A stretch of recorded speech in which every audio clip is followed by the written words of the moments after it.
noma ngabe ushadile kumele uhloniphe umsebenzi kaNkuluNkulu. Awukwazi ukulala nomkakho noma nomyeni wakho before uyophatha umsebenzi othunywe uNkulunkulu. Angithi bengumthakatho oyisangoma oyiyo yonke lento. Awukwazi ukulala nendoda uvuke uyoshisa impepho emsamo. Asikwenze nje kube simple. What if anointing izwa iflow strong mhlawumbe ngiyakhonzisa Sunday ekseni before ngiyenkonzweni ngiqala ngenkonzo yaseGameleni.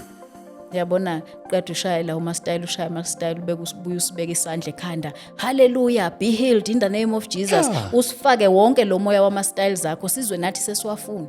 Uke washo ubrother Enigma wathi manenza inkonzo yasekamereni inkosi uJesu iyaphuma. Kusho ukuthi wena ngesikhathi kushiya uyokhuluma i-information yakho ulwazi lwakho lapha phambi kwabantu. Wathi inkosi yakushiya manje. Washo kanjalo umfonela umbuzo. Uqinisile kodwa? Uqinisile. Yakushiya. Angazi. Angibonanga mina ngishiya.